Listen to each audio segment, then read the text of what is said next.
Hello viewers, দেশ এবং দেশের বাইরে থেকে আজকের ভিডিওটি যারা দেখছেন সবাইকে এসি অ্যানিমাল জেনেটিক্সের পক্ষ থেকে প্রীতি এবং শুভেচ্ছা। আজকের ভিডিওটি আমরা করেছি একটা স্পেশাল ডিজিজ নিয়ে। অনেক খামারি আমাদেরকে ফোন করেন যে স্যার, দুধ দোয়ানোর পরে গরুর বাট দিয়ে রক্ত আসে বা দুধের সাথে রক্ত বের হয়। একটা কমন প্রবলেম, সারা বাংলাদেশে এটা দেখা যায় এবং যে গরুগুলোর প্রচুর দুধ হয় সেই গরুগুলোর এই প্রবলেমটা আমরা দেখে থাকি।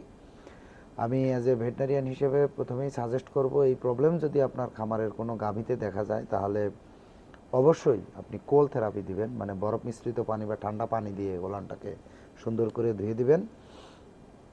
আর মানে আপনি যে গরুর দুধটা দোয়ান সেটাকে এরকম টেনে টেনে না দোয়ায় এরকম হামুড় দিয়ে চেপে এরকম ধোয়াইতে হবে, বা টিপে এরকম টিপেও ধোয়াইতে পারেন, কিন্তু কোনোভাবেই বাটটাকে টেনে টেনে এটা ধোয়ানো যাবে না।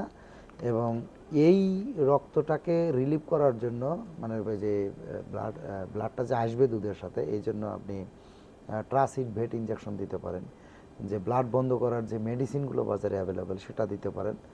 আর দুধটাকে স্মুথলি রিলিজ করার জন্য অক্সিটোসিন ইঞ্জেকশন আপনি দিতে পারেন। আমাদের এসিআর ইউনি অক্সিটোসিন আছে, এটা আপনি ব্যবহার করলে খুব ভালো রেজাল্ট পাবেন। তবে এই ইউনি অক্সিটোসিন কোনোভাবেই 3 থেকে 5 ml এর বেশি ব্যবহার করা যাবে না, মানে একদিনে, যত বড় গরুই হোক এটা করা যাবে না। আর আরেকটা ম্যানেজমেন্ট আপনাকে করতে হবে, যে গরুর দুধ যদি হয় 10 লিটার, তাহলে 3 লিটার দুধ, আমি শুরুতেই বলছিলাম এরকম মানে টেনে টেনে না দোয়ায় এরকম মোট পাকায়া তারপরে এইভাবে চিপি দিয়ে দিতে পারেন, অথবা এরকম টিপে টিপে আপনি দুধ দোয়াবেন। তো সেক্ষেত্রে 10 লিটার দুধ হলে যদি দেয় অ্যাট এ টাইমে গরু, তাহলে 3 লিটার দুধ দোয়াবেন, আবার 10-15 মিনিট আপনি বিরতি দিবেন, কোল্ড থেরাপি দিবেন, হ্যাঁ, ঠান্ডা পানির একটা ইয়ে দিবেন, আবার এরকম দোয়াবেন। মানে কোনোভাবেই গরুকে আপনি অ্যাট এ টাইমে 10 লিটার দুধ দোয়াবেন না, মানে থেমে থেমে থেমে থেমে দুধটা দোয়াতে হবে।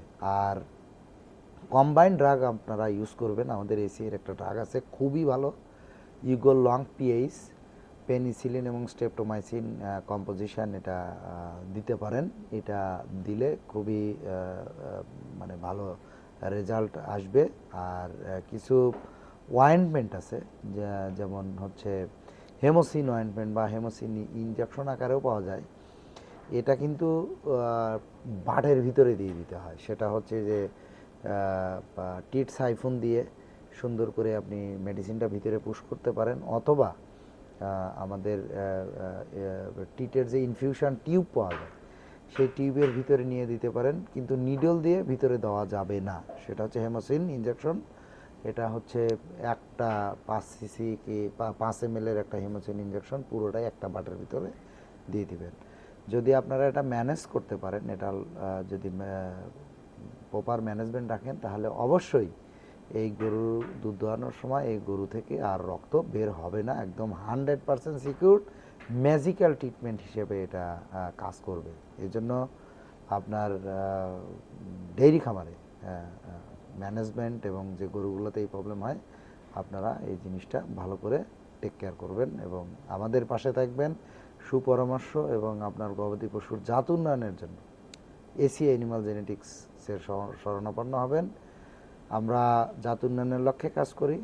আপনি খামার করে লাভবান হন, আপনার মুখে হাসি ফুটুক এবং আপনার খামারের গবাদি পশু রোগমুক্ত থাকুক। আমরা বিশ্বাস করি যে আপনার হাসি বাংলাদেশকে চেঞ্জ করে দিতে পারে, আমাদের লাইভ স্টক সেক্টরকে চেঞ্জ করে দিতে পারে। তো ধন্যবাদ আপনাদের সবাইকে আজকের ভিডিওটি দেখার জন্য। ভালো থাকবেন। আবার কোনো ভিডিওতে নিয়ে আমরা আলোচনা করব, অন্য কোনো ইস্যু নিয়ে, অন্য কোনো ডিজিজ নিয়ে, ম্যানেজমেন্টাল কোনো বিষয় নিয়ে। আসসালামু আলাইকুম।